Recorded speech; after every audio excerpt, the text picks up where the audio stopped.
Abanawa Shabashamayam Kudash Hayashimka Ahaya Malakwatka Thaba'a Rat.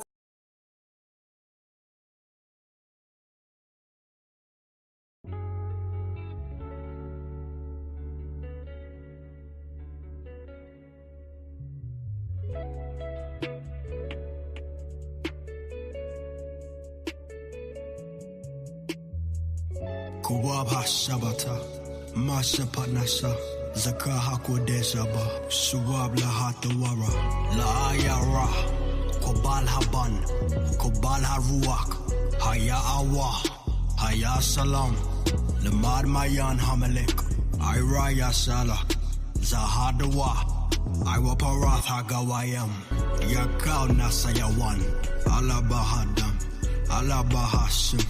Alabahadam, Alabahashim, Hallelujah, Barakashim, Barakashim, Halauya, Halauya, Halauya, Halauya, Halauya, Halauya, Hawalaya, Hawalaya, Hawalaya, Alabahashim, Alabahadam, Alabahashim, Alabahadam, Alabahashim. Hallelujah. Le Kwazasapa. Kobal Haruak. Kobal Haruak. Kobal Haruak. Kobal Haruak. Hallelujah. Babylon is falling, no more time for us to leave. They can't shake my faith, Abba got his hands on me. It's power in the blood, wholeheartedly believe. Allah Bahadam, Messiah died for you and me. Babylon is falling, no more time for us to leave. They can't shake my faith, Abba got his hands on me. It's power in the blood, wholeheartedly believe. Allah Bahadam, Messiah died for you and me. Babylon is falling, no more time for us to leave. They can't shake my faith, Abba got his hands on me. It's power in the blood, wholeheartedly believe. Allah Bahadam, Messiah died for you and me.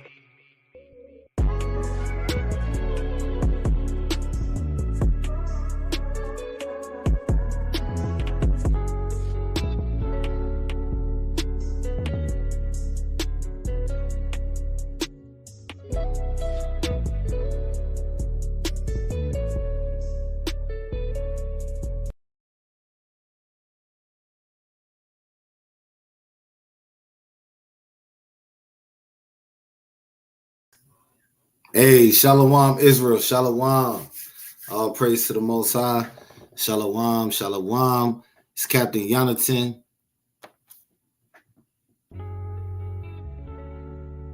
Brother Boaz is on mute. Slakia. Shalom, Israel. Khan, all praises, all praises. Shalom, y'all. Hey, all praise to the Most High, man. We appreciate y'all being back in here again on another Thursday. As always, going into our Torah portion again for the day. This week, we're going to start with Exodus. It's going to be an introduction to the Exodus. So we're going to get right into that. I do have some information for you, some historical information to put in your Bible, put in your notebook, whatever. If you run across somebody who try to teach you that the Bible is not historical, we got some cuts in here tonight, right? We got some cuts in here tonight. So you need these. Go ahead and get your notebook loaded up, all that type of stuff, and we're going to get started. But before we get started, I think the brother Boaz might got something for you. All right, so we're going to let him play that or set that up real quick. Hold on. You're not ready for it yet? I ain't ready yet. Okay, so we'll come back to it. Hey, Passover was beautiful, man. All praise to the Most High. It was beautiful seeing a lot of y'all, the people, like some brother said earlier, some people that I hadn't had a chance to put the face with the name yet. So now it's beautiful that we got to meet y'all in person. I wish I could have stayed longer at the actual Passover ceremony. But the Most High, you know what I'm saying? The Most High blessed it where we could actually be there and we could see the people. So, ain't no complaints from my side. Let me start shouting some people out, man. We got Joanne Gilchrist in the building, right? Sister Malka, Shalom, sis, right? Sister Azaria, Shalom. Sister Kokma, Carla Taylor. Hey, look, the women showing y'all up. Y'all brothers is getting shown up in the chat, right? How the first 5 people in the chat is all the sisters. All praise to the Most High, man. All praises. Brother Nadiyab, Shalom, King. It was good to see you and your pops and the family, as always. Jayla Turner, Shalom, sis. World Without End. Sister L, Captain Aharon, and Captain Yakum Yah. Hey, look, Captain Yakum Yah, me and Captain Yakum Yah got something for you, right? Like I said, we're going into some more stuff, going into the idols of Egypt. So once we link up and put that together, it's over, man. It's over. So y'all want to sign, y'all definitely want to be in the building for that class as well. All praise to the Most High. You got it? You got it, Boaz? I got it. All right, cool. He got it. So I'm gonna let him drop this on y'all real quick. I'm gonna go on mute, and right when he get done, we're gonna get started. Hey man, I'm gonna need y'all to everybody tap in, hit the like and share button, and when you catch this, man, go ahead and tap that share and just tap in with everybody in your contacts on your social platforms and everything. All right, kind.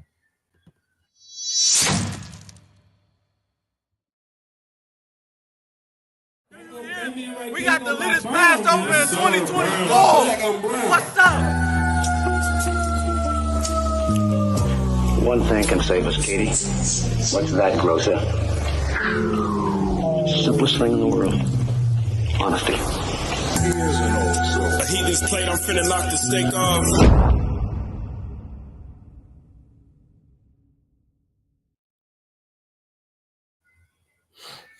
And there you go.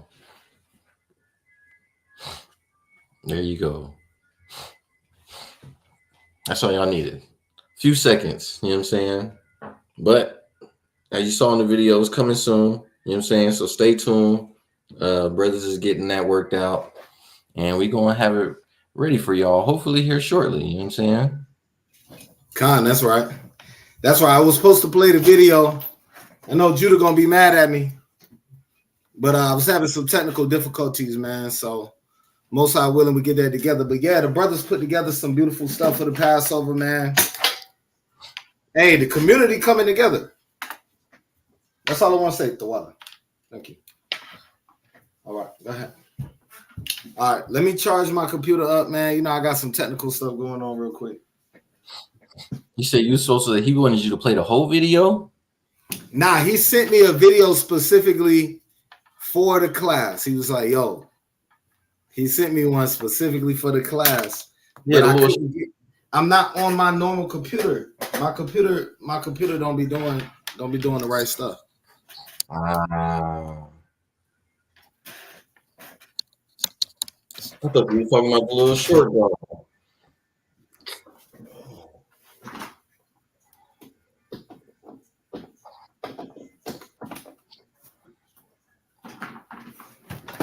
All right, Con. I think I want to ready for that. I think I'm ready. So I know it's dark in here, Israel. Y'all forgive me for that. I got some bootleg stuff going on here today. I ain't worried about it. But all praise to the Most High, man. Look, we actually have a slideshow to bring up. So I'm not really even you're not going to need to see me too much. So I'm going to take my camera off and I'm going to bring this up. All right. So, and Boaz, jump in there whenever you need to. But this right here is the introduction to the Exodus, right? So like I said, have your pens and pencils ready.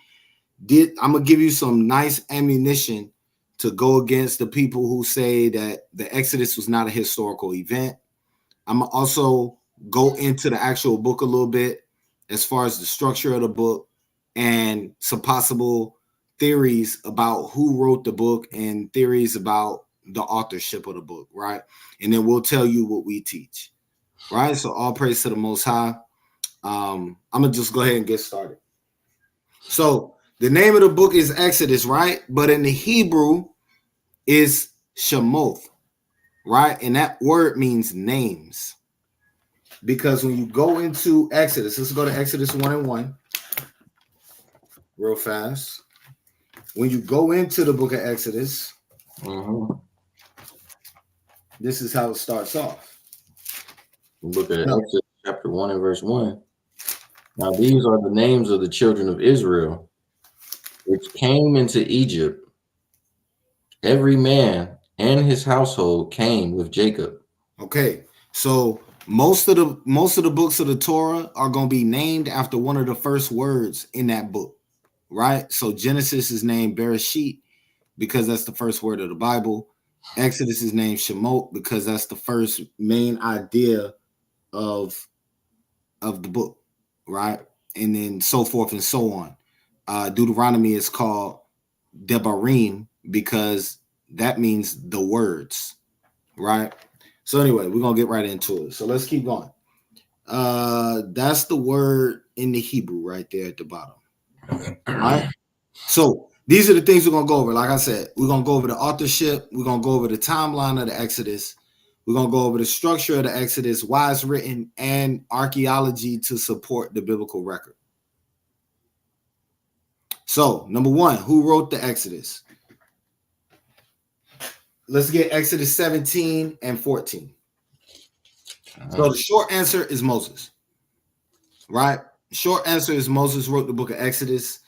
When we have people tell us that Moses didn't write it, I'm going to run you through why they say that. All right? But go ahead. And it's the book of Exodus chapter 17 and verse 14. And the Lord said unto Moses, write this for a memorial in a book and rehearse it in the ears of Joshua, for I will utterly put out the remnant, for I will utterly put out the remembrance of Amalek from under heaven. Okay. Let's also get Exodus 24 and 4. Just a couple of different witnesses to show you that Moses did indeed write the book. Right? Hey, Shalom be like ants. And Adawan Kanal, Shalom. Coming in the building. This is the book of Exodus chapter 24 and verse 4. And Moses wrote all the words of the Lord and rose up early in the morning and builded an altar under the hill and 12 pillars according to the 12 tribes of Israel. Okay, and let's get one more witness. Exodus 34:27.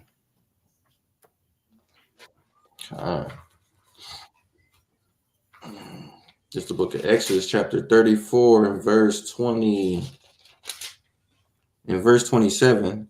And the Lord said unto Moses, write thou these words, for after the tenure of these words I have made a covenant with thee and with Israel. You see that? So all throughout the book of Exodus, the Most High is commanding Moses to write this stuff down. So this is evidence for us personally that Moses not only wrote Exodus, but he also wrote Genesis, right? Because we don't have a record of the Most High telling Abraham, write this down. We don't have a record of the Most High telling Noah, write this down.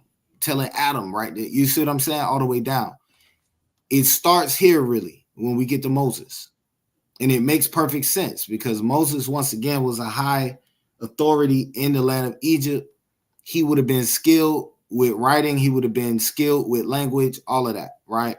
So to have him write it down, he would have been the perfect person. And he would have known how to train men, how to be scribes, train men how to properly record information. All right. And this is all going to be important a little bit later in the lesson. But so there's a main theory called the documentary hypothesis. The documentary hypothesis tries to put a name on the people who helped compile Moses's information. Now, why do I say somebody compiled Moses's information? It's very likely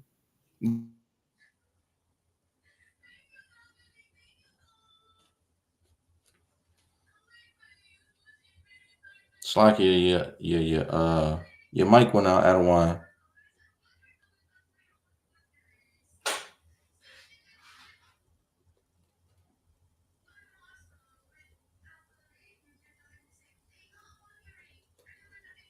It's like Israel having some technical difficulties.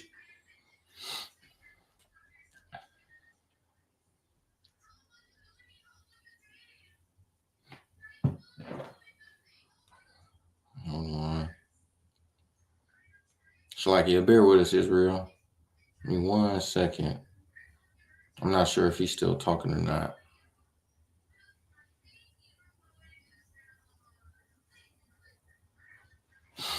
All right. So he's going to be back.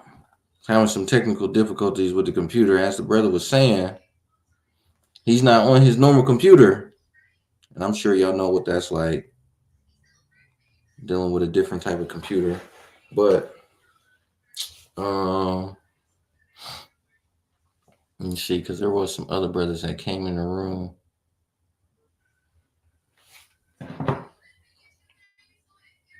Maybe they already got them.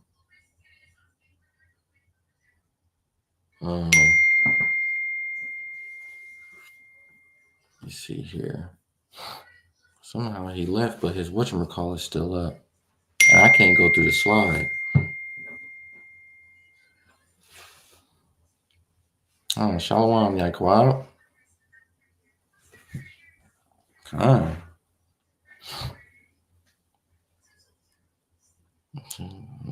Let's see.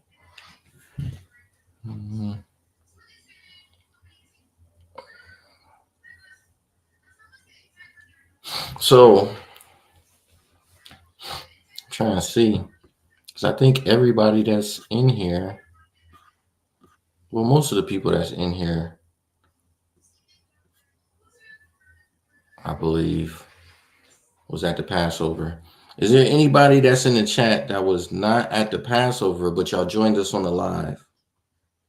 Drop a 7 in the chat, Baba Kasha, while we wait on the Adawan to come back in.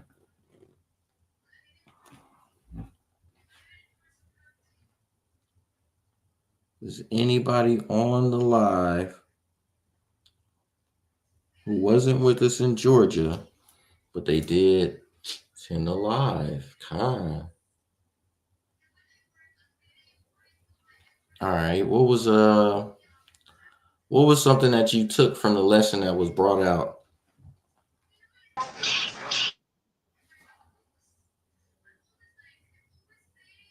Well, I didn't bring him up. Drop a scripture or drop something that you took from the lesson, or the Passover lesson. Let's talk about that for a little bit while the brother try and get his computer together. Shalom, Lion, Tiger. I was getting ready to say lions, tigers, bears. Oh my.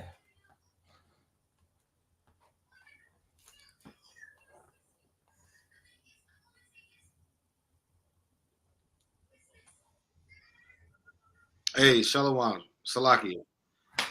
So I don't know what's going on, man. My other computer is not even. I was trying to do this off 2 computers. It's a long story. So anyway. All right. Might have to use one out of one. That's the thing about it, dog. My computer don't be working like that. All right. So what I'm gonna do is I'm gonna navigate through the class. Y'all let me know. If I mess up, just send me a text, and then we might just have to figure something else out. Cause I'm on my Mac right now, and this is how I would rather do it, but this computer does not have a good internet connection. I don't know why. Most High willing, he sent some internet waves, you know what I'm saying? Yeah, he sent some internet angels out here, man. Yeah, you know what I'm saying? All right. So tell me what you see right now. Okay, I see what you see. So who wrote the Exodus, right? Uh-huh. So going back into that conversation real quick before I get kicked off of this computer too. Long story short, hold on, let me see if I can change it. All right, there we go. Okay, so the documentary hypothesis, right? So we know that Moses was commanded to write it down. But the thing is, there are some things in the text that Moses would not have known because it didn't happen that, or it, the name of that particular place couldn't have existed yet. Let me give you an example of that. It's when they're speaking about the city of Ramses, which we're gonna go into here in a minute, right? So the city of Ramses wasn't named the city of Ramses when the children of Israel lived in Egypt. The city of Ramses would have been called something else, and I'm not gonna give that away just yet because that's later on in the lesson. But let's go to Genesis, and we just read this chapter. I think it's 48.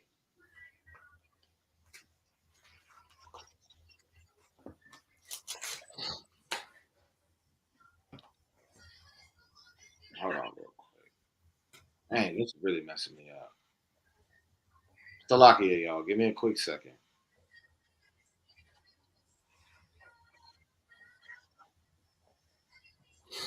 Okay, give me Exodus. It's Exodus 1 and 11. That's where it is. Okay.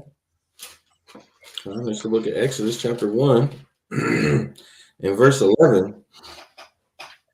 It reads, "Therefore did set over them taskmasters to afflict them with their burdens, and they built for Pharaoh treasure cities, Pithom and Ramses." Okay, so scholars have went back and said, hold on, the city of Ramses wasn't built until a certain particular point in history. So if the children of Israel built Ramses, that means they had to be right at the beginning of the historical time period when Ramses was built. And that doesn't line up with our timeline, right? So we know that somebody later came to the text and changed the name to Ramses so that the people would know exactly what was going on. And also, think about it. Moses is writing this story from the outside perspective. He's writing about events that happened before his life, and he's writing about events that happened during the last portions of his life. So it's very possible that he wrote many of these things down and somebody else came back and compiled them all together later.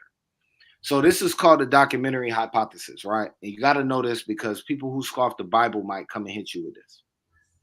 Scholars who hold multiple authors help write and compile the Pentateuch, which is the 5 books. They divide it into 3 major sources. The J, which is the Yahwist, the E, which is the Elohist, and the P, which is the priestly source, right? So the Yahwist source is the person who uses the proper name of the Most High. That person would use Yahweh throughout the text. But then you got other places where instead of saying Yahweh, the scribe or the author of the book, they chose to use Elohim instead, right? So scholars try to divide these up. They say, well, one of these writers, they're using the proper name of the Most High. The other one of these writers is using Elohim.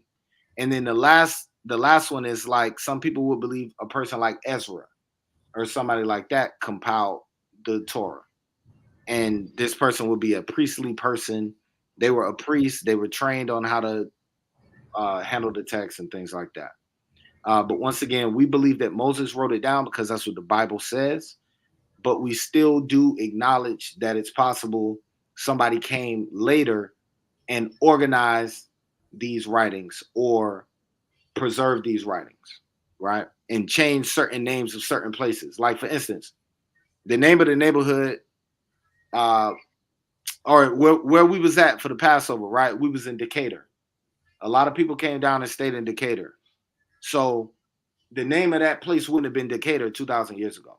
So if we was writing about the Native Americans who lived in America, we might be like, yo, in the land of Decatur, all these Native Americans was killed. Even though we know back then it wasn't called Decatur, we're just doing that so that people today could understand what place we're talking about.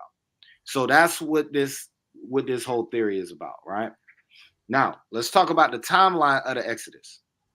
So we can get a good timeline of the Exodus, and it's 2 dates that you can really get, right? You have an early date and you have a late date. We believe in the early date, and we can go into this a little bit more. When I say we, let me backtrack. Actually, let me backtrack. I don't want to say we believe in the early date. I want to just present to you the 2 dates. Okay, I don't want to tell you which one we believe in, because I personally feel like this can be something that can be up in the air. So I'm not going to do that. So Salakia. What I want to say is two possible dates for the Exodus, right? And we base this off of counting backwards from when Solomon built the temple. Now, various authors and scholars, and y'all stop me whenever you need to. Somebody put a question in the chat, or Boaz stop me if I'm not making sense. But various scholars have attempted to pinpoint an exact date when Solomon built the temple. And from that time, they've worked their way backwards to prove the timeline of the Exodus. So when you're dealing with a person like Yaju, who came to camp, right? And he said, and one of his cheerleaders, he said that there's no dates in the Bible. Well, let's show you how there are dates in the Bible, right? So give me 1 Kings 6:1.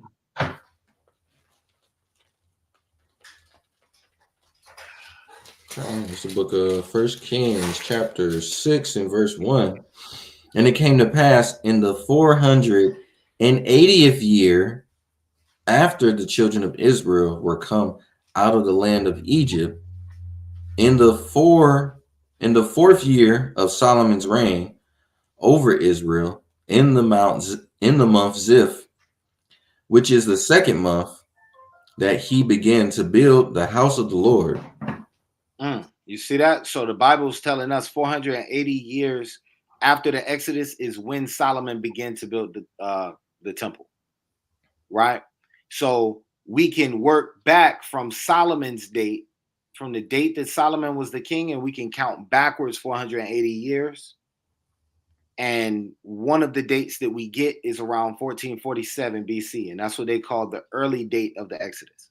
And most scholars agree that David lived around 1000 BC, right? So David lived around 1000 BC. Solomon lived shortly after that. Then you add 480 years, and that's how you get the date of the Exodus, right? So that's why we have approximately 1447 BC. And there's more that goes into that. If anybody has a question, I'm glad to go into that. But if not, I'm going to keep moving, right? So the 15th century BC or the 13th century BC, depending on whether you hold to the early or the late date of the Exodus. And I'm going to show you a line of reasoning as we go through the rest of these sources, right? So Exodus has a structure, right? It's a couple of different ways to break it down. You got chapters 1 through 13, which is going to break down Israel in Egypt and the Passover, right? Israel in Egypt and the Passover. Chapter 13 really giving you those last couple of laws dealing with the Passover right before it picks the story back up of the children of Israel in the wilderness, right? So then chapter 13, verse 17 through chapter 18, that's Israel in the wilderness. And then chapter 19 through the end of the book, that's Israel in Sinai. So you could break it up that way. Another way you could break it up is the Most High saves Israel from Egyptian bondage. That's chapters 1 through 18, right? Then the Most High gives the law, chapter 19 through 24. And then the Most High commands Israel to build a tabernacle, 25 through the rest of the chapter, through the rest of the book. Now, I want to point this out. The Most High gives the law in chapter 19. Let's go to Exodus 19 real quick. Because we all know the 10 Commandments. And this is something that we used to study all the time when we first came into the truth. My family and I. We used to look at this and be like, yo, these Christian pastors, they teach you about the 10 Commandments. They tell you about the 10 Commandments. But when you read the 10 Commandments, the Most High just keep giving you commandments after the 10. Like it just keep coming. More commandments, more commandments, more commandments. They just keep coming, right? And I'm gonna show you something real quick. So let's get Exodus 19 verse 1. Come on, this is the book of Exodus chapter 19 and verse 1. In the 3rd month, when the children of Israel were gone forth out of the land of Egypt, the same day came they into the wilderness of Sinai. For they were departed from Rephidim and were come to the desert of Sinai and had pitched in the wilderness, and there Israel camped before the mount. And Moses went up unto Yahweh, and the Lord called unto him out of the mountain, saying, Thus shalt thou say to the house of Jacob, and tell the children of Israel, Ye have seen what I did unto the Egyptians, and how I bare you on eagle's wings, and brought you out myself. Now let's stop there. So basically, the Most High giving Moses the rundown real quick. We knows what happened. We know what's about to happen. He's gonna tell him, "Yo, I'm gonna deal with the children of Israel on the 3rd day." And Lion Tiger, we got your question. We're gonna Boaz, if you can start that for us real quick. Start that question, and then we'll come back to it. Okay. But so Moses, the Most High is laying the groundwork with Moses and saying, "Yo, right now, I need y'all to wash yourselves, and on the 3rd day, be ready because I'm gonna give you the law, statutes, and commandments." Right. So then that's when Exodus chapter 20 happens, which is the 10 commandments. But if you keep reading past the 10 commandments, chapter 21, right? Boom. No. Let's jump down to Exodus 20 and 18 real quick. That's the book of Exodus chapter 20 and verse 18. And all the people saw the thunderings and the lightnings and the noise of the trumpet and the mountain smoking. And when the people saw it, they removed and stood afar off. And they said unto Moses, Speak thou with us, and we will hear, but let not God speak with us, lest we die. You see that? So the people were scared of the Most High. They didn't want to hear the word from the Most High. So they wanted to get it from Moses himself, because they was like, yo, we gonna die if we speak to the Most High, right? So then Moses began to speak to the people and said, Fear not, verse 20, for the Most High is going to prove you that you may fear, that his fear may be before your face, and that you sin not. And the people stood afar off and drew near, and Moses drew near to the thick darkness where the Most High was, right? Now, if you keep reading, it's going to be laws all the way to chapter 24. Mm-hmm. Nothing but laws. So once again, when we're taught that the 10 commandments is important, this is a good conversation to have with people. Like, yo, I understand the 10 commandments is very important to you, but at what point did the Most High say this is the end of the commandments that you need to worry about? The rest of these commandments is only for the Israelites until Christ comes, right? So that's one thing you can point out whenever somebody go into the 10 commandments. So like here. Okay. You can also see when you go to verse 22, where there's a shift where instead of the Most High speaking to Israel, it's Moses. So in verse 21, it says, And the people stood afar off, and Moses drew near unto the thick darkness where God was. And the Lord said unto Moses, Thou shalt say unto the children of Israel, Ye have seen that I have talked with you from heaven. See, before, when you read the beginning of it, in verse 20, it says, And the Lord spake all these words, saying, and then it starts talking and giving the commandments. And once you get to verse 18, just like the Adawan was showing you, it was giving the scenery of what was going on when the Most High was speaking. Right. Which was like, imagine being in a wilderness where it's like, you got mountains over here, maybe some water over there, but it's thunderings, raging thunder, right? There's lightnings that's coming down, smoke from the mountain and the trumpet blowing. And you like, in that moment, you know, just like I said, they stood afar off, they got up out of there. They was like, nah, I'm not standing around and a lightning bolt hit me or something like that, or something dropped from the sky, if I look crazy, I'm gonna stand over here under some rocks, you know what I'm saying, where I got some shelter from all this all this stuff going on. I was gonna say weather, like, you know what I'm saying, weather translation going on, you know. But then after that, like he brought out, you know what I'm saying, then we see the transference in verse 22 where it says, and the Most High spake to Moses saying, speak unto Israel. And then that's what you see after that. Throughout the rest of the Leviticus, Numbers, and Deuteronomy is, thus saith the Lord to Moses, speak unto the children of Israel. Right. Correct. That's Very right. good. No, that's a good point. That's a good point. So this is an excellent time, because if you look at Exodus chapter 19, right, and not to get too deep, but that's an excellent point what he just made. If you look at Exodus chapter 19, let's go back to verse 5. So this book, go ahead. This book of Exodus chapter 19 and verse 5. Now therefore, if ye will obey my voice indeed and keep my covenant, then ye shall be a peculiar treasure unto me above all people, for all the earth is mine. Come on. And ye shall be unto me a kingdom of priests and an holy nation. These are the words which thou shalt speak unto the children of Israel. So the whole nation of Israel was supposed to be the kingdom of priests and the holy nation from the beginning. But what happens is, and we slowly see it, even right here, as the Most High is giving the law, we slowly start to see throughout the Torah, the people kind of, they not really trying to be that close to the Most High. Mm-hmm. You see what I'm saying? They don't want to deal face to face with the Most High. So later on in the Torah, when the Most High says, or in the Tanakh, when the Most High says, I dealt with Moses face to face, he was trying to deal with all y'all face to face. Mm-hmm. Right? And the same thing with when we had to have a king, right? We came to Samuel. The Most High was like, yo, I'm your king.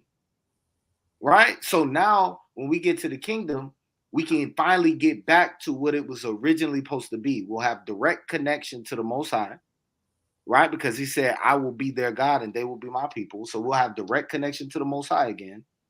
And we'll be able to deal with him face to face again. Right? So these are all things to remember and think about. And I think it's real heavy. So, okay, cool. Sister L says, saw the Netflix movie Testament, the story of Moses seems pretty accurate. I haven't seen it yet. I wanted to watch it, and I felt like it was going to be a documentary or something. But was it like a TV show? Was it a documentary? What was it? Let us know in the chat. It's not, I don't think it's a documentary. I think it's a series. So it's like a reenactment then. Kind.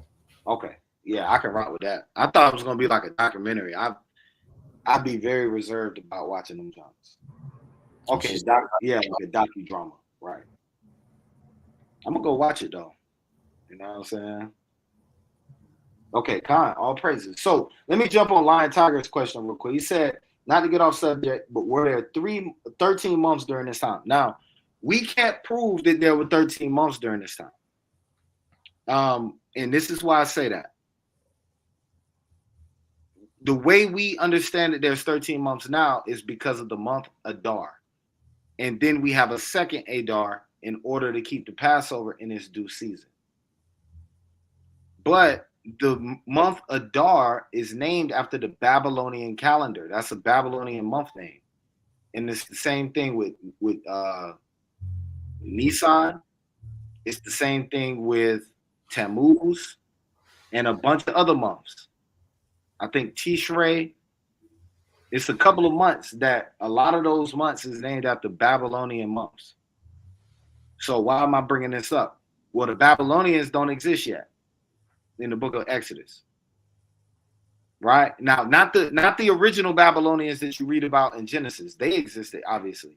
But the Neo-Babylonian Empire that you read about in the book of Daniel, who gives you all those month names, they don't exist yet. So that's why in the Torah, we don't see those month names being mentioned as often, because we hadn't been into Babylon yet. So once we go into Babylon, that's when we start using their language. That's when we start counting by their calendar. So it's harder to prove whether or not we had 13 months at that time. All right. I hope that was clear. Let me know if you have a clarifying question. I'm gonna keep rolling. Y'all stop me when you got to. So another structure that you can find in the book of Exodus is what they call a chiastic structure.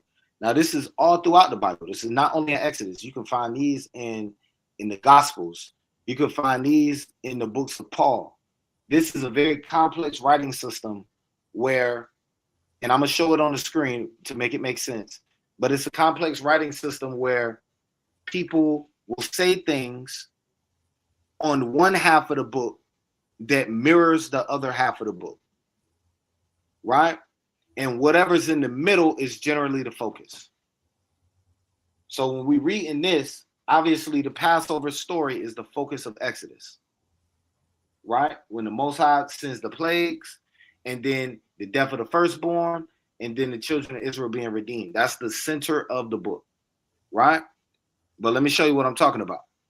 So this is how they would discover a chiastic structure.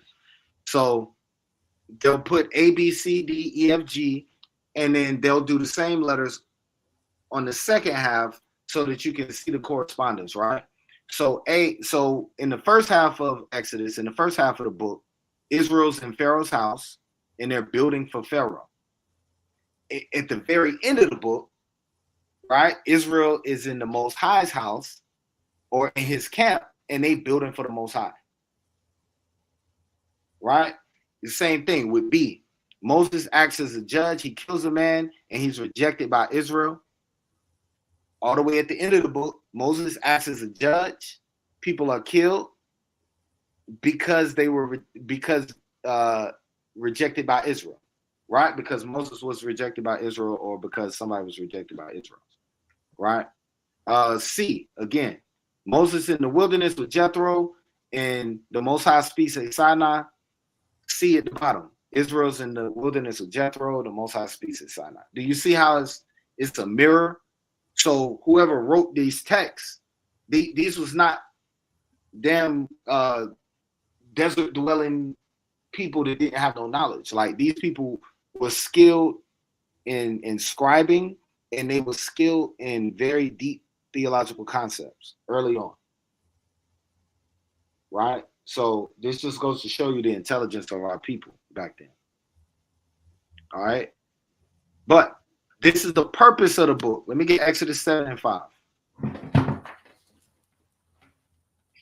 This is the book of Exodus, chapter 7, verse 5. And the Egyptians shall know that I am the Lord when I stretch forth my hand upon Egypt and bring out the children of Israel from among them. You see that? So number one, the Most High is showing you his power so that the other nations can understand who he is. And we see that all throughout the Bible. When we go into Babylon, you see that. When we go into Persia, you see that. When we go into the Roman captivity, we see that, so forth and so on. So the Most High does certain things so that his power can be shown. Let me get jump down to verse 16. Verse 16. And thou shalt say unto him, the Lord God of the Hebrews hath sent me unto thee, saying, let my people go, that they may serve me in the wilderness. And behold, hitherto thou wouldest not hear. Come on. Thus saith the Lord, in this thou shalt know that I am the Lord.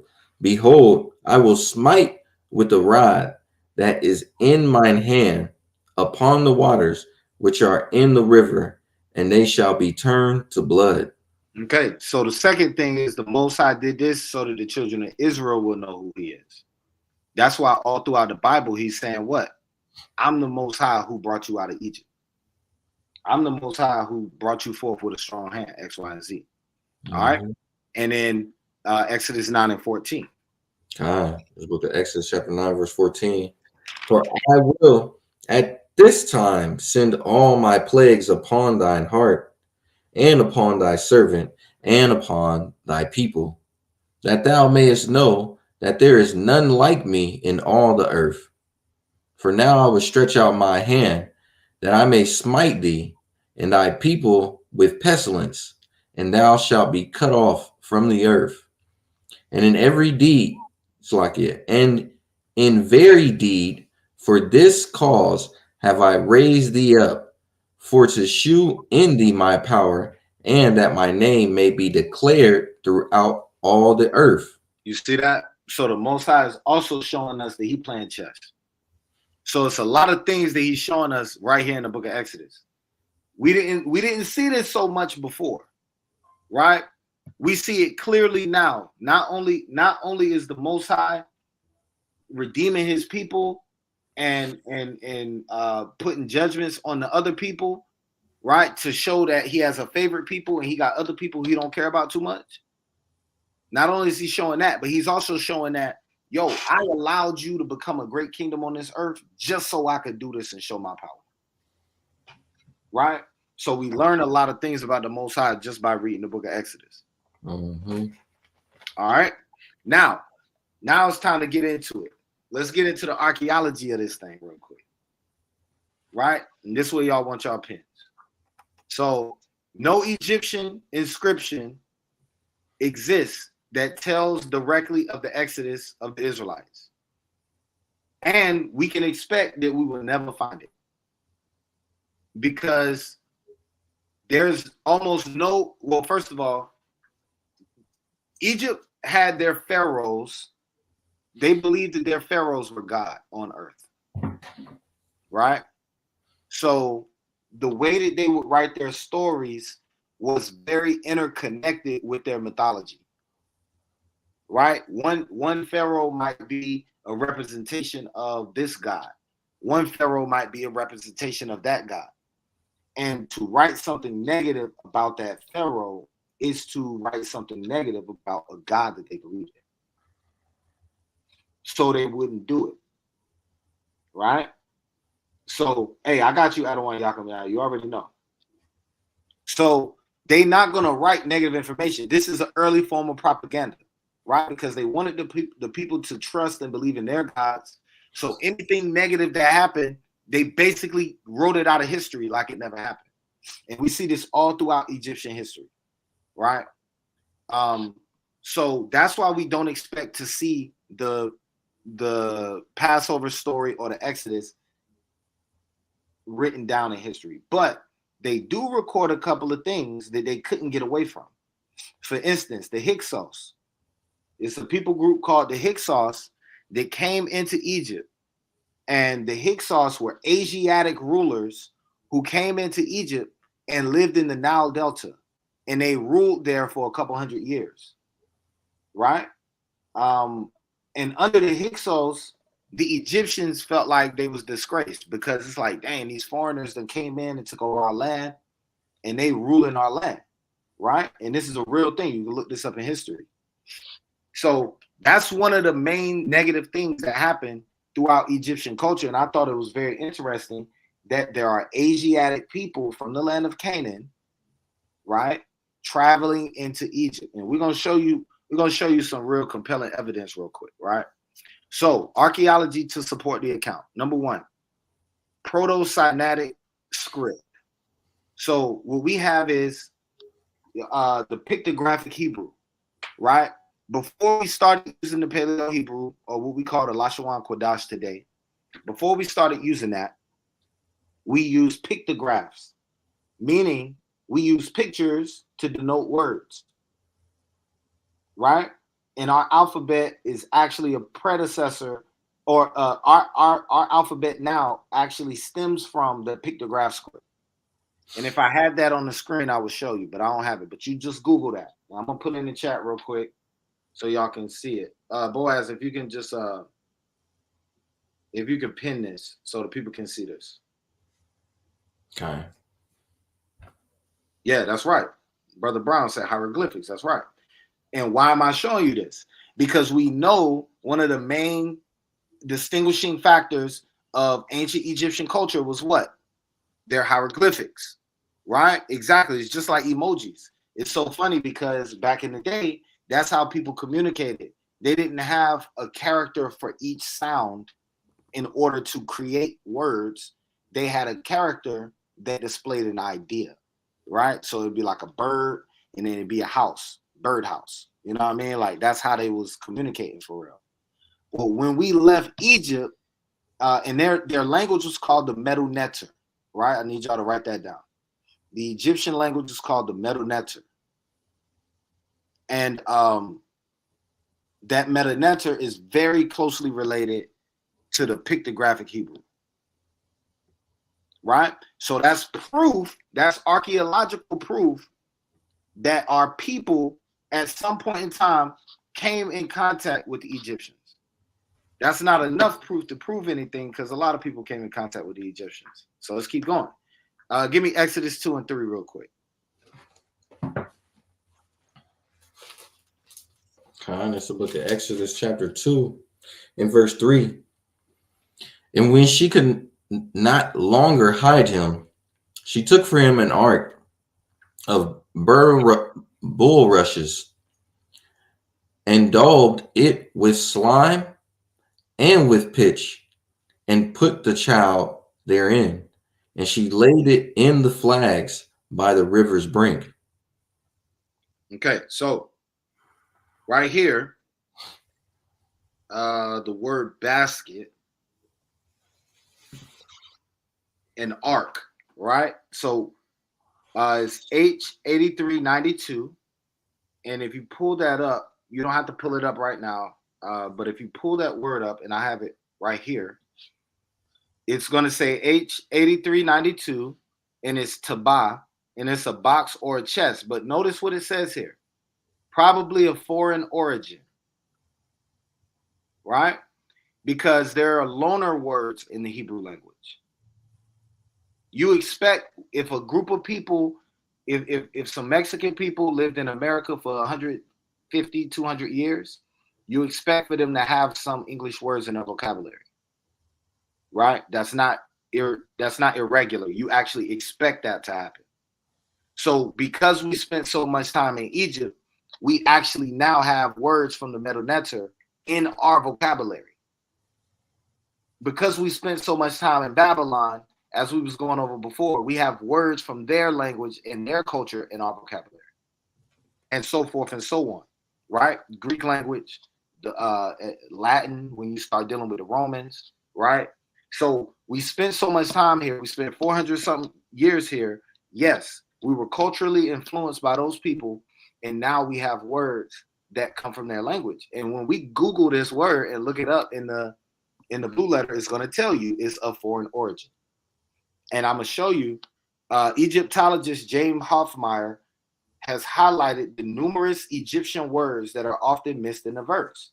The Hebrew word for basket is tabat, and derives from the Egyptian word DBJT. I don't know how to pronounce that, right? In the Medu Neter. So Egyptologists have pointed out that there are linguistic connections between these people because we actually were there, right? Once again, if this is a story we just made up, it wouldn't make sense for us to have Egyptian loaner words. It wouldn't make sense for us to have certain things from their culture that we adopted, right? But let's keep going. Number 3, the Egyptian loanwords in the Hebrew text are difficult to explain unless one acknowledges Moses's Egyptian education and authorship, right? And once again, think about it. If you create, let's say we create a brand new language right now. That language is not going to be 100% free of English words. It's not going to happen.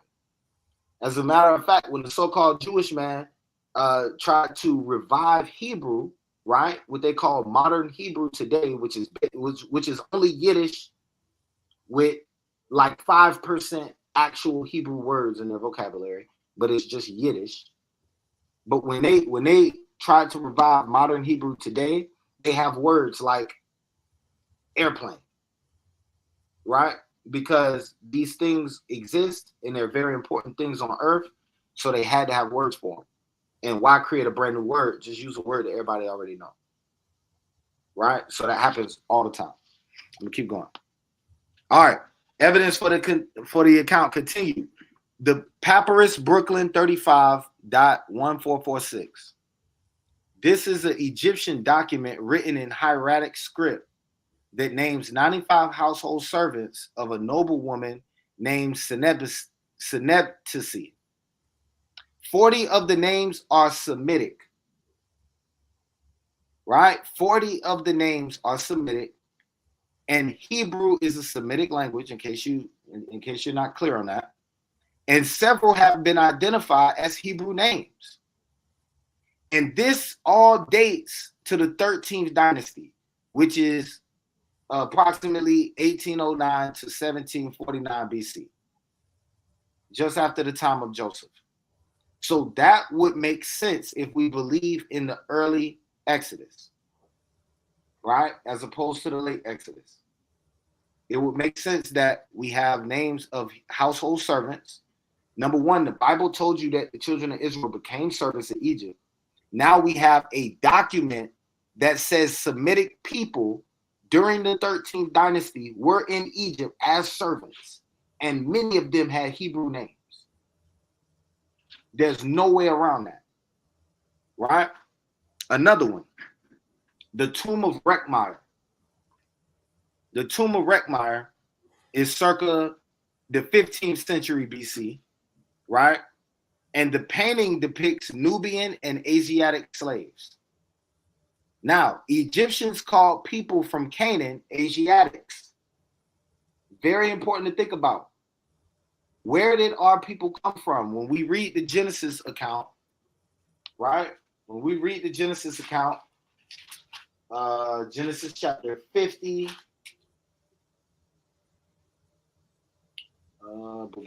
Salakia, I'm trying to find it real quick.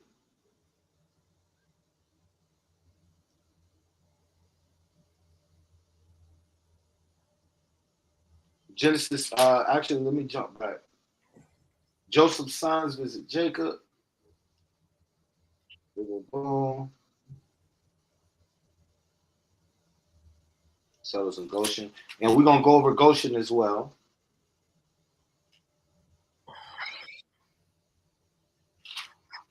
Dang, I thought I had a clean precept that said exactly where we came from. But actually, just give me Genesis 50 and 13 real quick. This is close enough. We know that our people were in the land of Canaan. And it's the book of Genesis, chapter 50 and verse 13.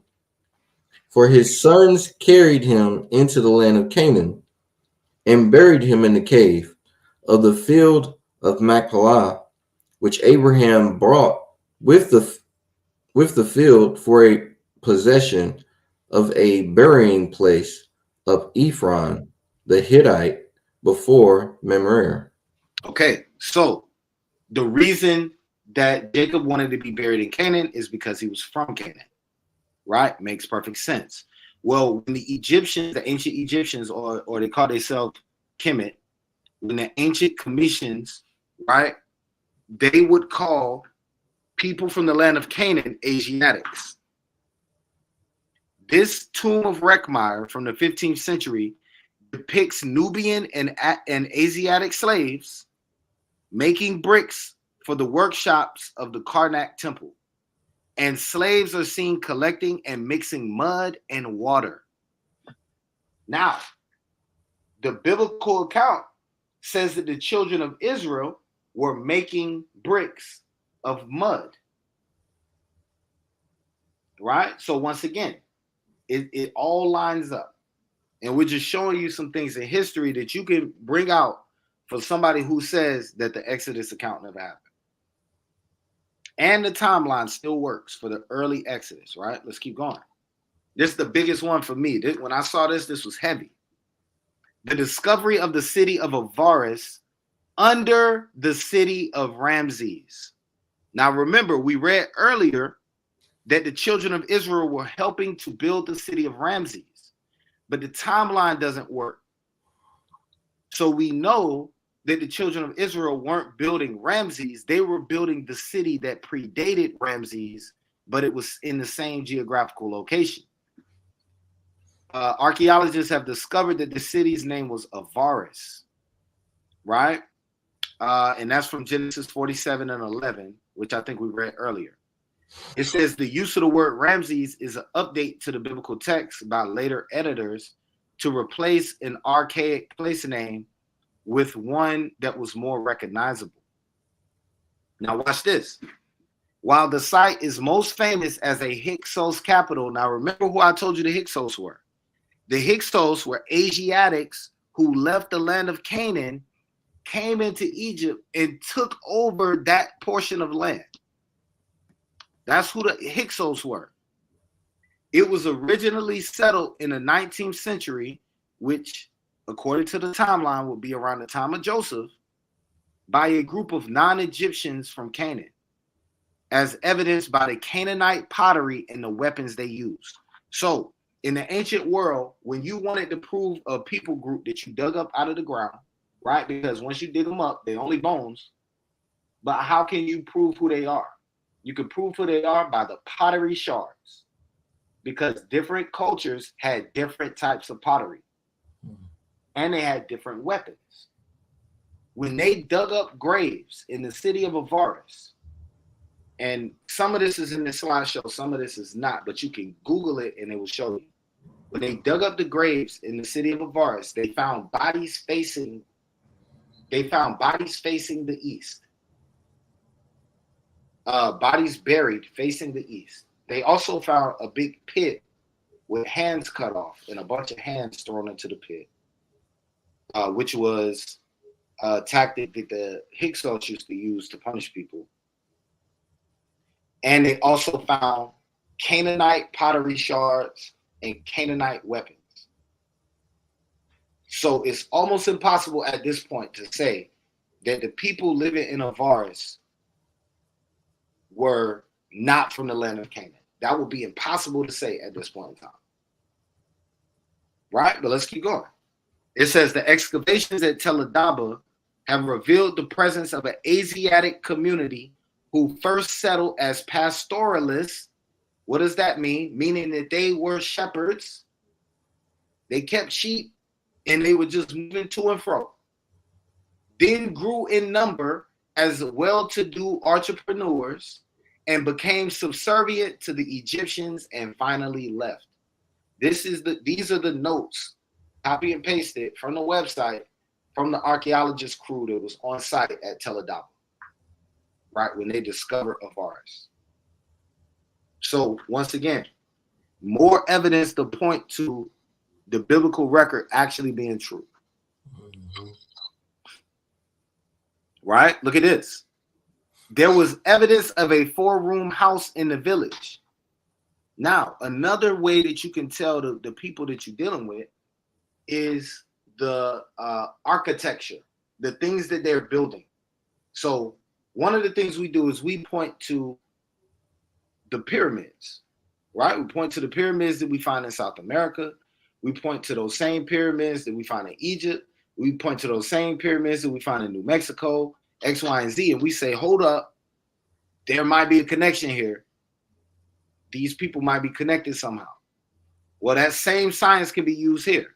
They found a 4-room house in the village of Avaris, and that 4-room house matches perfectly the type of houses that you would see in ancient Palestine, or what they call Palestine today, but ancient Canaan, right? So not only do we have Canaanite pottery shards, we got people buried facing the east, the land that they love, and we got Canaanite weapons, and we got Canaanite building structures. And finally, there was a tomb of a Semitic man with a multicolored robe. Now, I don't know why that's important. I'm not saying that's Joseph.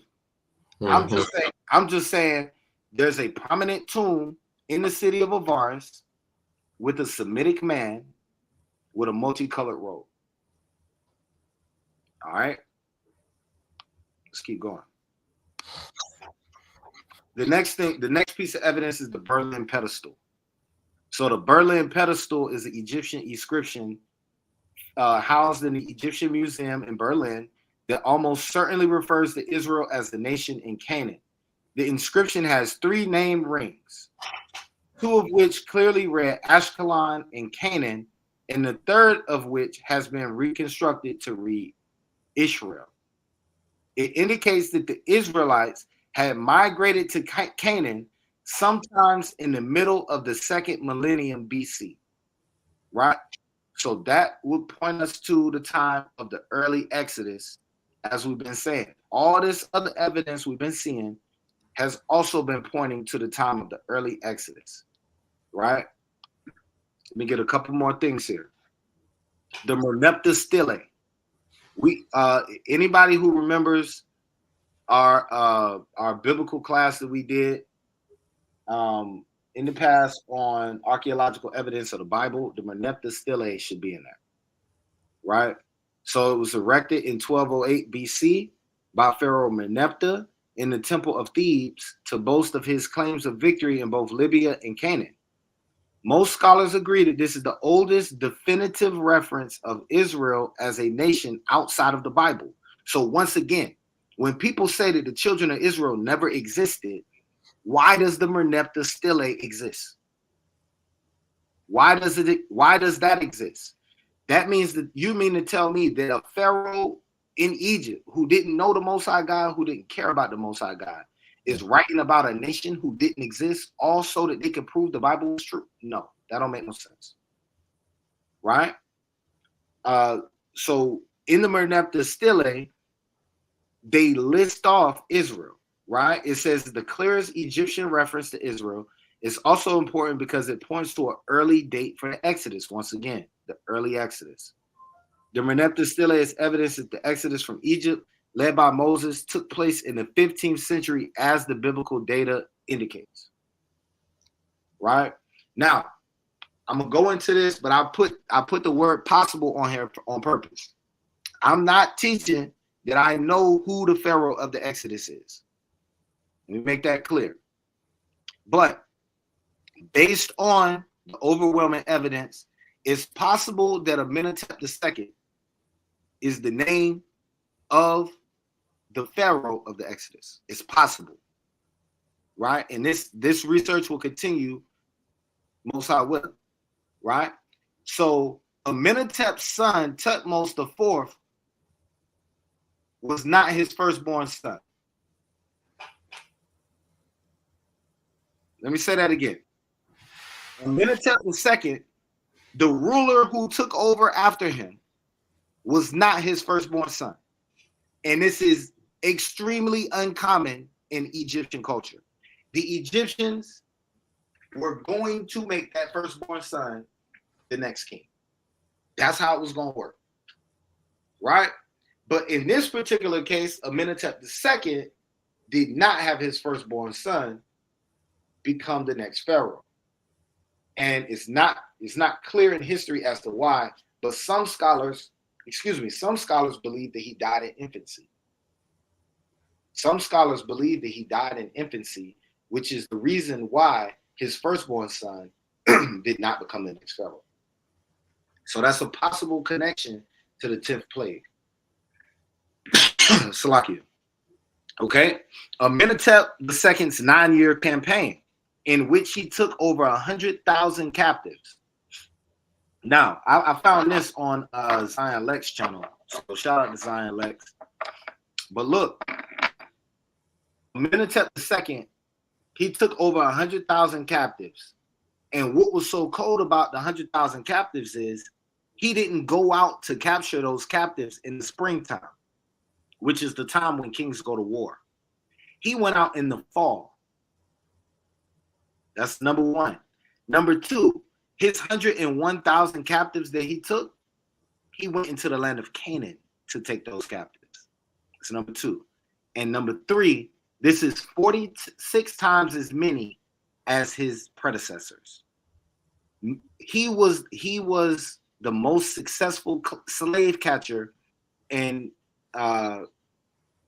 Egypt's history up until that point, because he went out and captured 100,000 slaves. Now, question from Canaan. Now, question: why would a person randomly go and capture 100,000 slaves when your predecessors were not doing that? And you did it out of season. And I'll have to go back and get the documents that show to put all my sources in here. I ran out of time to put all my sources back in here. But these are not speculations. These are Egyptian documents that speak to this, right? So when he went out and captured those slaves, some scholars presume he did that to replace the Israelites who left during the Exodus. Think about it. You've been building everything for 400 years with slave labor and cheap labor, right? And then one day they all leave. Are you just gonna sit back and be like, oh well, I guess we just can't have no slaves? No. So what Amenhotep does is he goes back to Canaan and captures 100,000 slaves. Now this is what's so cool. I was telling him I read this. What's so cold about this is this: the Most High is a genius. Did the children of Israel go directly into Canaan after we left Egypt? Y'all put it in the chat. Did the children of Israel go directly into Canaan after we left Egypt?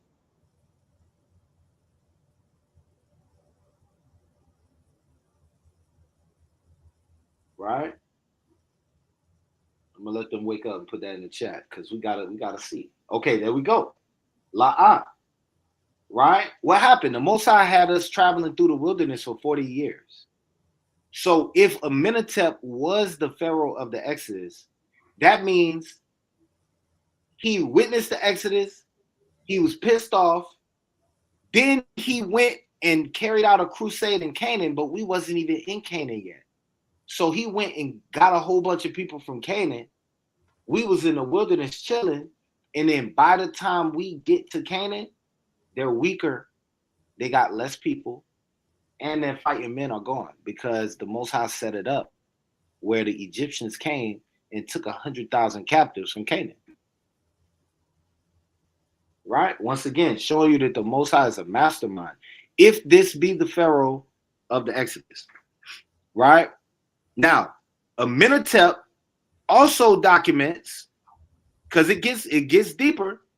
Amenhotep also documents that he captured 3,600 people called Apiru or the Habiru.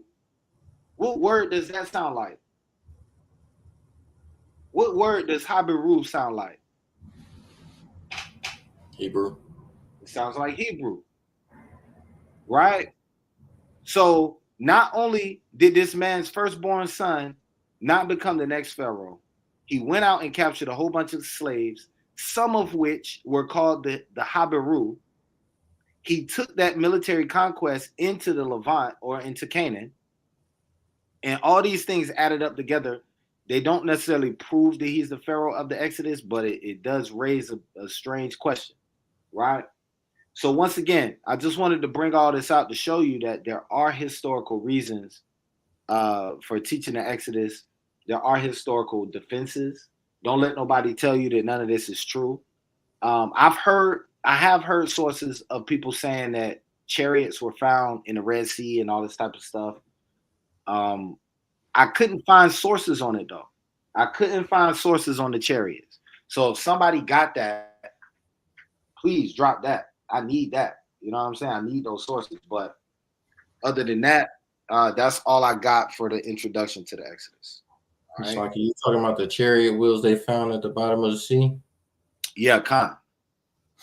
I was just something just recently popped up on my whatchamacallit not too long ago. I think before we did Passover, and them showing documentation that they was underwater. Matter of fact, I got you. Okay. It's a link that I got from somebody. I gotta find this. I'll get it over to you. You might not be able to do it now, but I can definitely get it over to you because I remember I was watching a customer. She was watching this history a History Channel series. Yeah.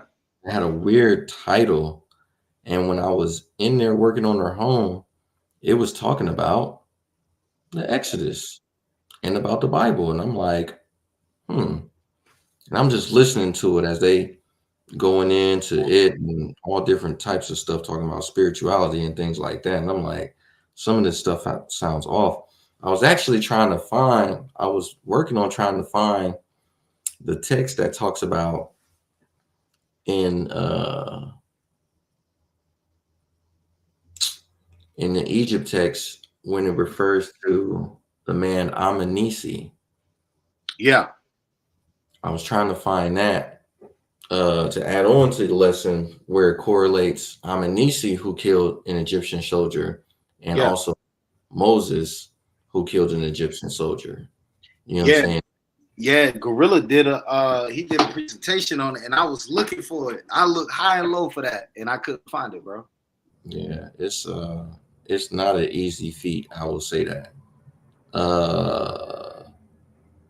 The series was called Myth or Reality: Hunting for the Real Noah's Ark. Yeah. It's a History Channel link, but the one that I found is only 10 minutes. And you know, the History Channel, they had it was season 4, whatever episode and all of that. And I'm like, what is this? Because I gotta find it. And I can't find it on YouTube, but I'm gonna find that thing. Watch. Yeah, it's another excellent that goes through everything I went through and a little bit more. It's a documentary on I think you could probably find it on Amazon, but it's called Patterns of Evidence. Right? It's called Patterns of Evidence. And I think it's going into I think it's called like something about the Exodus or something. I'm gonna Google it. Somebody Google that for me and find out the name of it, please. All right, find out the name of it because I can't remember, but it's definitely called Patterns of Evidence. And it's excellent, man. It goes into everything. It even shows you the city of Avaris, where they were digging, all that. So, yeah, I mean, if you just Google the city of Avaris, a bunch of stuff gonna come up. And at this point, it's damn near undisputable that Semites were living in Egypt around the same time we say the Exodus happened. It's damn near impossible to even argue that at this point. Right? Hey, all praises. Right? Sister L says she saw it. Yep, that's right. Yaquab said it comes right up. The documentary. Patterns of Evidence. Exodus 2014 documentary. Yep. Directed by Tim Mahoney. Yep, that's it right there. Yep. All praise to the Most High, man. Hey, look, I wanna get into some of these questions that's in the chat. Are these questions or statements? I see you got stars beside them. Yeah, some of them were statements because I was asking them if they didn't make it to the Passover, if they watched the live, and what was something that they took from it. I see Brother Yaquab, he took the importance of unity. Yep. Which is very true. You know what I'm saying? Scripture tells us that we're supposed to gather ourselves together. Not only are we supposed to gather ourselves together, but it's like 3 times a year it requires of us to gather together on these days, right? Sister Joan Gilchrist said the importance of the bitter herb. Yep. The importance of the bitter herb. And I ain't even gonna lie. My brother-in-law, man, I saw him bite down on that thing, and I learned from the Adawan. He was like, he seen brothers eat that whole thing before, and it was like they weren't strong enough to do that, so he would nibble on it to munch it down. You know what I'm saying? To make it easier, because it's powerful. Yeah, I ate mine in haste and almost died up there. Yeah. I had to turn all the way away from the camera. Like it was bad.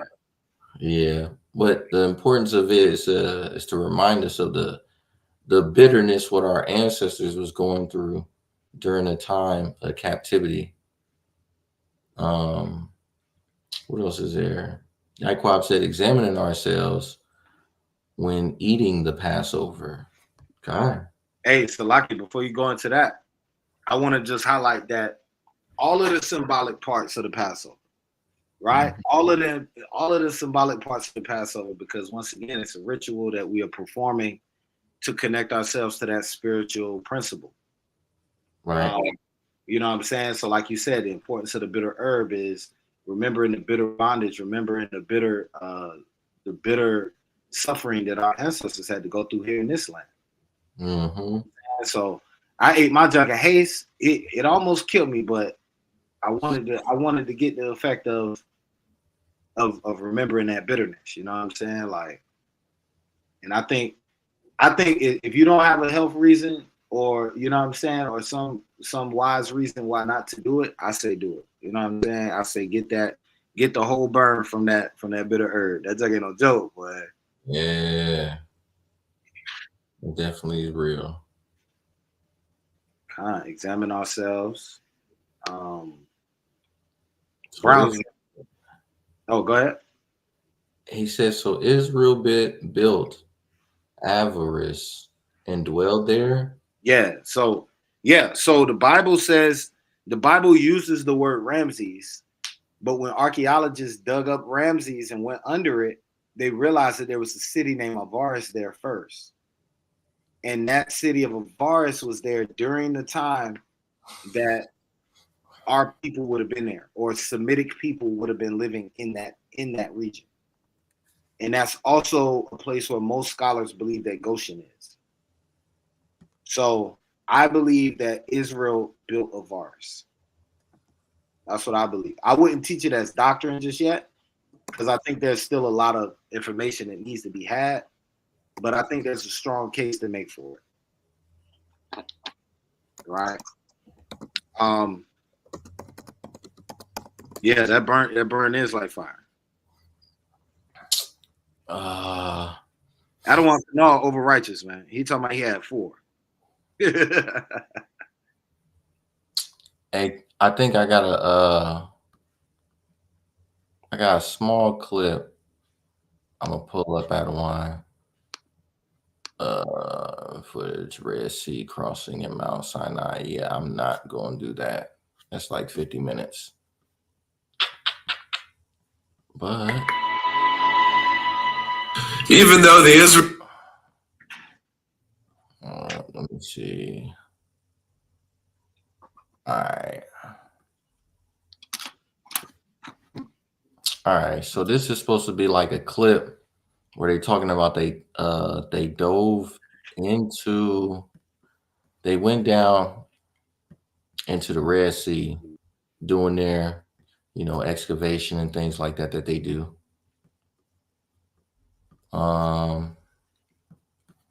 And some stuff that they found down there was lowered into these waters for the first. Can y'all hear that? Yeah, I can hear it. All right. Time.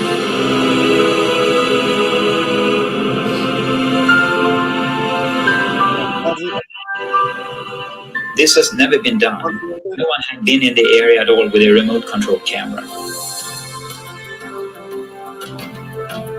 The robotic camera's survey revealed many. Pause it real quick. Okay. If you don't mind, pause it real quick. I wanna definitely do this real quick. Hold on. Right, this is fair use. We are doing this for educational purposes only. Fair use. All right, you got it. All right. Familiar to molar, including coral formations with right angles, arches, discs, and straight shafts fused into larger masses that had the appearance of twisted wreckage. Now, when we have been able to go back and forth with a remote control camera, we can repeatedly see that these strange structures we are looking for are there.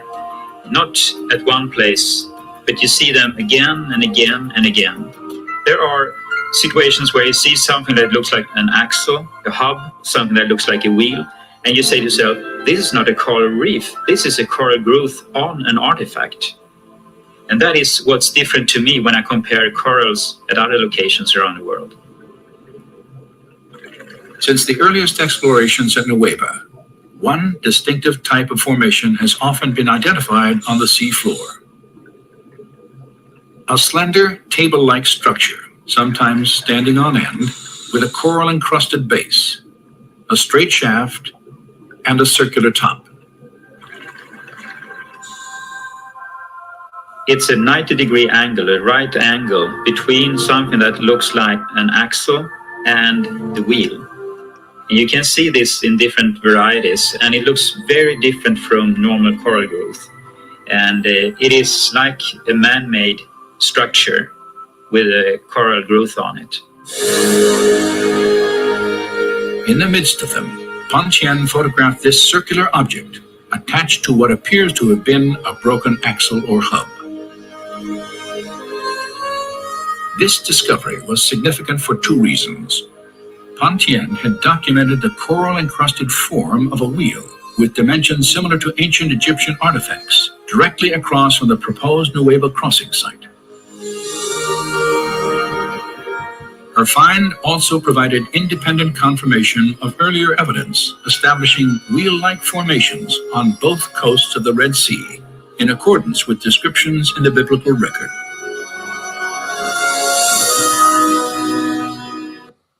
Yeah. So. Hey, Con, that's cold. Hey, I need the name of that thing real quick, if you don't mind. Of that clip. Yeah, I'm gonna get the clip, but I'm gonna go deeper and find. And I suggest everybody do this, right? Because, like, let's say we're in a debate at some point in time, we need to know where that body of water is, right? Who did the research and who found those things? Who verified that it's not coral? All that, like, because we're gonna, you know what I'm saying? That's a strong evidence, bro. Like, to have stuff on the sea floor, that's what you expect to see if we claimed that the Exodus happened, because nobody would have ever went back down there to clean it up. Right? So, yeah, I need that. What I, for the sister L, what I typed in, because I'm like, I done seen this, I would say ever since I came to truth, I started seeing this video. Mm-hmm. But I typed in Pharaoh chariot wheels in Red Sea in YouTube, and you get all these different clips that come up. And that one in particular, it shows you, like he was saying, like that shaft axle with, it looks like the wheel at the top and the wheel at a base, you know, but it's coral all over it, you know. Right.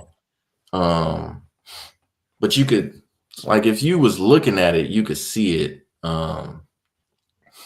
If you YouTube it, you know what I'm saying, you'll be able to see it. But I would do that, you know, as well as any other searching and stuff like that, citing sources and everything. Between Google, I can't necessarily say. I mean, I'd even use Wikipedia. I would just use all these sources and cite these sources, and to see what information I could take from stuff that's like on different places, but they're similar or close to it.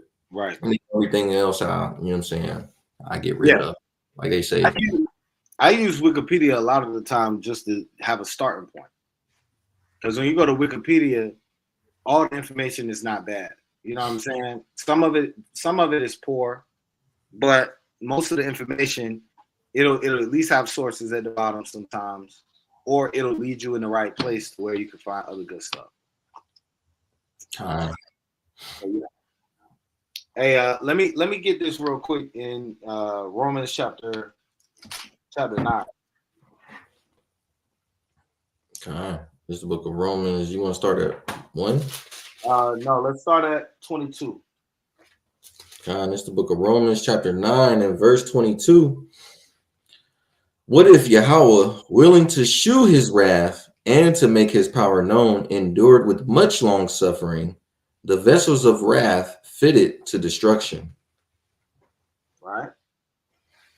And that he might make known the riches of his glory on the vessels of mercy, which he had afore prepared unto glory. So if the Most High wanted, remember we read earlier that the Most High raised up the Egyptian kings and the nation of Egypt just so he could show off his power and his glory, right? Because he has some vessels to glory and he has some vessels to destruction. The vessels to destruction were the Egyptians. The vessels to glory and the vessels of mercy, I should say, those vessels are the children of Israel. So what we learn from this is that the Most High is put a difference between the children of Israel and the Egyptians, right? So when you read through the book of Exodus, I need y'all to keep in mind that the Most High is making a big difference between the children of Israel and the children of Egypt. And that's why a lot of the laws that we have are the way they are. Like, for instance, the Most High don't want us to shave our beards. One of the things that the Egyptian culture did specifically was shave everything, right? Another thing they did was they had various methods of contraception, including and not limited to drinking alligator semen and doing all type of crazy stuff, bro. Like, yeah, they bugging. Yeah, I gotta get to the source. They wilding over there in Egypt,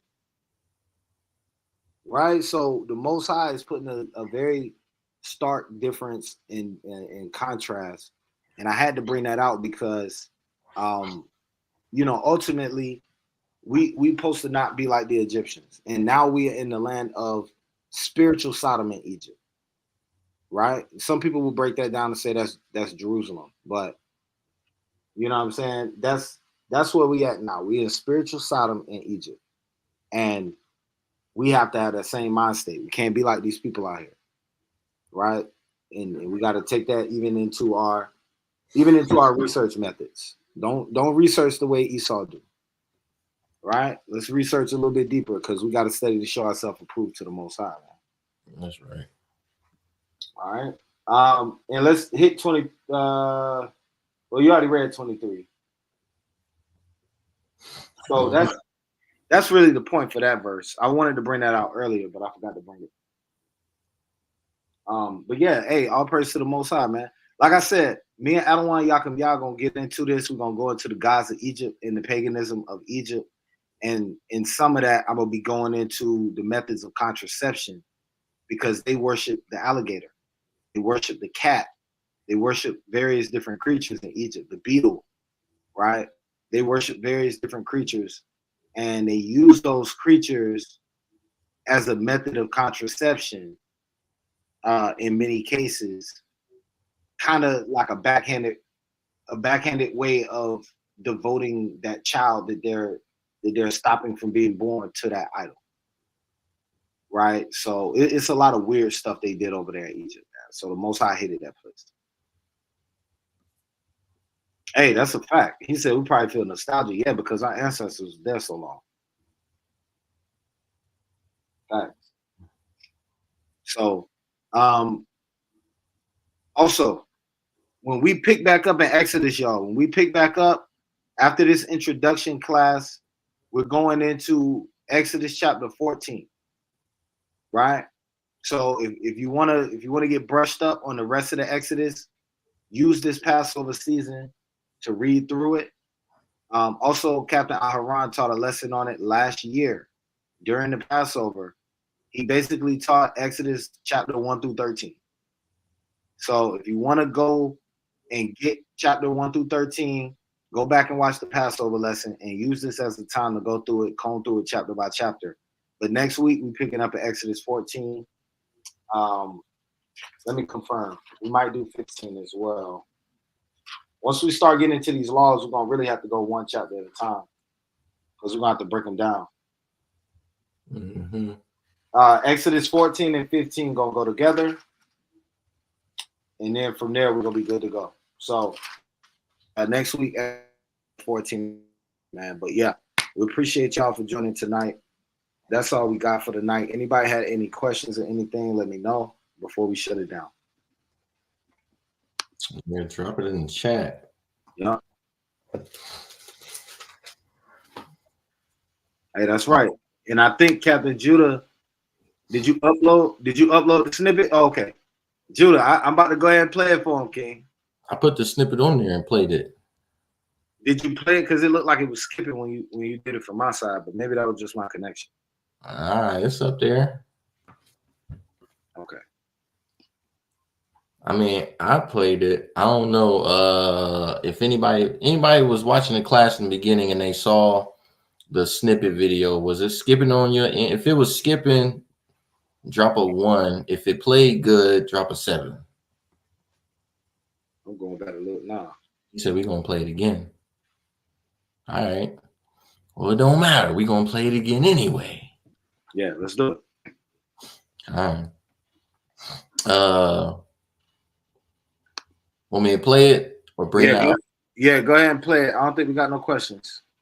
Bring out Daniel 7:18 first, or? Yeah, let's do that. Let's hit Daniel 7 first. Hi. It's the book of Daniel, chapter 7 and verse 18. But the saints of the Most High shall take the kingdom and possess the kingdom forever, even forever and ever, by Hashem Mashiach Yahushua. By Hashem Mashiach Yahushua. Hey, we love y'all. Appreciate y'all, man. Stay tuned. Look at this snippet. We'll catch y'all next week.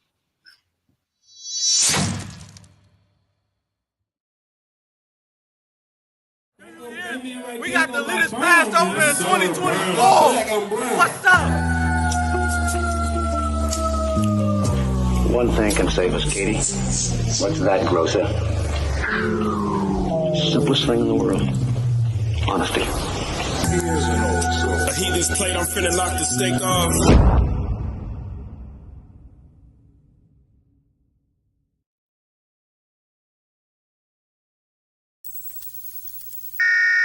This is not a test.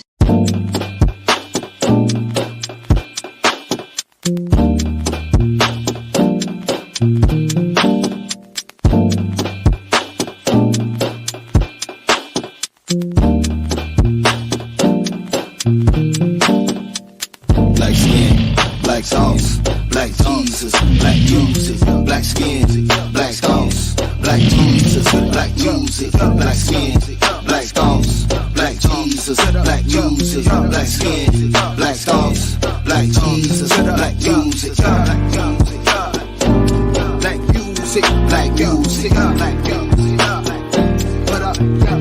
black music, black music.